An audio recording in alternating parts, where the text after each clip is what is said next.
ইলিয়াস কাঞ্চনকে দেখতে তার বাসায় ছুটে গেলেন কিংবদন্তি অভিনেতা আলমগীর। তবে এতদিনের পুরনো ভাইকে চিনতে পারেননি ইলিয়াস কাঞ্চন। আলমগীরকে দেখে ছেলেকে প্রশ্ন করলেন, এরা কারা বাবা? এত মেহমান কেন আসছে আমাদের বাসায়?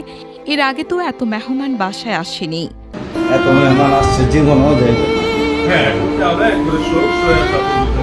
দীর্ঘ ১৫ মাস যুক্তরাষ্ট্রে চিকিৎসার পর সংক্ষিপ্ত সফরে বাংলাদেশে ফিরেছেন বরেণ্য অভিনেতা ইলিয়াস কাঞ্চন।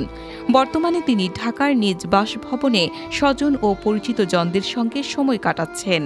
সম্প্রতি অসুস্থ এই চিত্রনায়ককে দেখতে এবং তার শারীরিক অবস্থার খোঁজ খবর নিতে তার বাসায় ছুটে যান চলচ্চিত্রের বর্ষীয়ান নায়ক আলমগীর।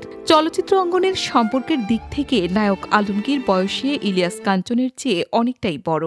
অথচ ভাগ্যের নির্মম পরিহাসে মরণব্যাধি ব্রেইন টিউমারের বিরুদ্ধে লড়াই ও টানা কেমোথেরাপির ধকল কাঞ্চনের শরীরকে অনেকটাই নুইয়ে দিয়েছে।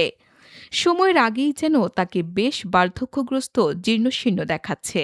অথচ তার পাশে হাসিমুখে দাঁড়ানো বয়সী প্রবীণ সিনিয়র সহশিল্পী আলমগীরকে তুলনামূলক অনেক বেশি প্রাণবন্ত দেখাচ্ছে।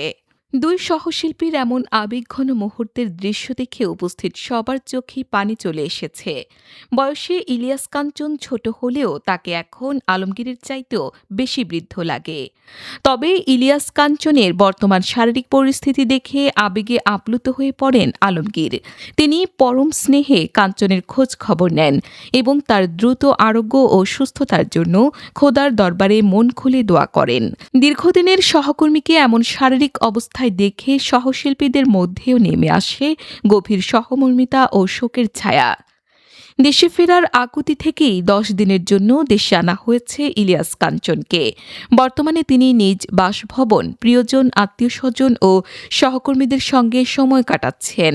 তবে চিকিৎসকদের সুনির্দিষ্ট শিডিউল অনুযায়ী এই স্বল্প বিরতি শেষেই বাকি থেরাপি ও পরবর্তী পরীক্ষার জন্য তাকে আবারও যুক্তরাজ্যের লন্ডনে ফিরিয়ে নেওয়া হবে। তো বন্ধুরা, এই বিষয়ে আপনাদের মতামত কি কমেন্ট করে জানিয়ে দিন।